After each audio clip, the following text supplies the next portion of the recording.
राधे राधे दोस्तों। आज की कहानी है सच्ची दौलत, भाग 1। क्या हुआ आंटी? लगता है आपकी तबीयत ठीक नहीं है। मेरी बेटी कोमल ने दौड़कर हमारे पड़ोस वाले घर की मिसेज अग्रवाल को गिरने से बचाने के लिए पकड़ते हुए कहा। वे अस्वस्थ सी लग रही थी। शायद सिर चकराने के कारण वे असंतुलित होकर गिरने वाली थी। मिसेज अग्रवाल कुछ बोलती इससे पहले ही कोमल ने कहा, आंटी आपको तो तेज बुखार है। अंकल कहाँ हैं? चलिए हम आपको अस्पताल लेकर जाकर डॉक्टर को दिखाते हैं। मिसेज अग्रवाल कुछ बोल न सकी। उन्होंने अपने घर की ओर इशारा किया। इतने में ही अग्रवाल जी कोमल की आवाज़ सुनते ही अपने घर से तेजी से दौड़ते हुए आए। उन्होंने घबराई हुई मुद्रा में पूछा, क्या हुआ? मैं तो तुम्हें इस चबूतरे पर बैठा कर गाड़ी निकालने गया था। कोमल बोली, अंकल आंटी को काफ़ी तेज़ बुखार है। इसी वजह से शायद इन्हें चक्कर आ गया और यह गिरने ही वाली थी कि मैंने इन्हें पकड़ लिया। इन्हें तुरंत डॉक्टर को दिखाना चाहिए। मैं पापा को बुलाती हूँ। हम अभी डॉक्टर के पास चलते हैं। कोमल ने आवाज़ देकर पापा को बुलाया। बाहर आने पर पापा को सारी स्थिति की जानकारी हुई।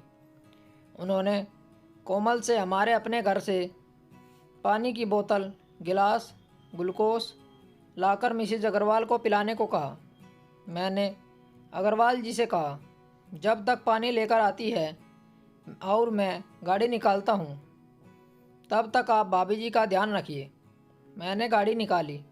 अग्रवाल जी और कोमल मिसेज अग्रवाल को बीच में बैठाकर सहारा देते हुए पिछली सीट पर बैठे। हम चारों गाड़ी से अस्पताल के आपातकालीन विभाग में पहुंचे। डॉक्टर ने मिसेज अग्रवाल का चेकअप किया और उन्हें स्वास्थ्य संबंधी कब और क्या समस्या है इसकी जानकारी दी। इसके पश्चात उनके उपचार में उनको कुछ इंजेक्शन देकर इंट्रावेनस ग्लूकोज देने के लिए बोतल चढ़ाने की प्रक्रिया शुरू कर दी। डॉक्टर के अनुसार मिसेज अग्रवाल को डिहाइड्रेशन हो गया था, इसलिए रिहाइड्रेट करने के लिए चिकित्सीय देखरेख में उन्हें अस्पताल में रोकना अनिवार्य था।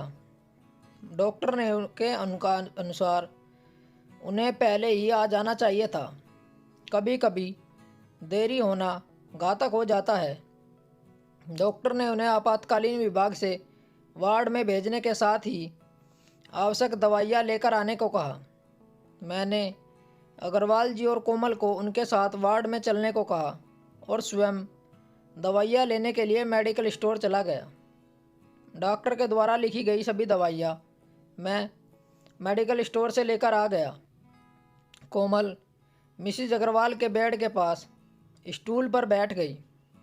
स्टाफ नर्स ने इशारे से मरीज के पास सिर्फ एक व्यक्ति को छोड़कर बाकी लोगों को बाहर जाकर बैठने को कहा ताकि वार्ड में भीड़ भाड़ न हो।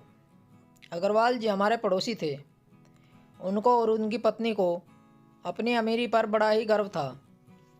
हमारे साथ वाले परिवारों से वे बातचीत करने में अपना अपमान समझते थे। बातचीत और व्यवहार से प्राय वे लोग यही प्रदर्शित करते थे कि उनके पास सब कुछ है और उन्हें कभी भी किसी की मदद की आवश्यकता नहीं पड़ेगी।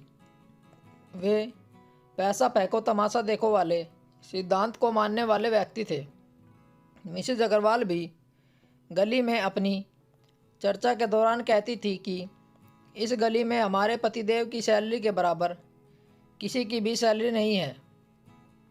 गांव में भी हमारे पास जितनी प्रॉपर्टी है उतनी प्रॉपर्टी हमारी इस गली में तो क्या पूरे मोहल्ले में भी किसी के पास नहीं होगी।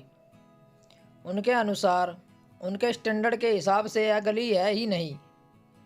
वे बताती, हम तो बड़ी गाड़ी लेनी है लेकिन यहाँ गलियाँ इतनी पतली है कि गाड़ी इन गलियों में कैसे निकलेगी, इसलिए वे ले ही नहीं रहे।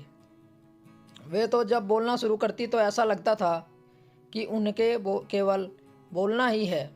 बोलते समय ज़्यादा सोच विचार में भी अपना वक्त बर्बाद नहीं करती थी। अपनी अमीरी का यशगान करने में शायद उन्हें बड़े ही आत्मिक सुख की अनुभूति होती थी। एक बार वे अपने शाही खर्च का बखान करते हुए बता रही थी कि हमारा बेटा 1 महीने में 3,000 रुपये की ज़्यादा की कोल्ड ड्रिंक तो पी जाता है। तब कोमल ने कहा, आंटी, 10 रुपया प्रति बोतल के हिसाब से 3,000 रुपये की 300 बोतलें हुई। 1 महीने में 30 दिन होते हैं। इस हिसाब से एक दिन में 10 बोतलें उसके हिस्से में आती हैं। अब आपका बेटा एक दिन में 10 बोतलें कैसे पीता है?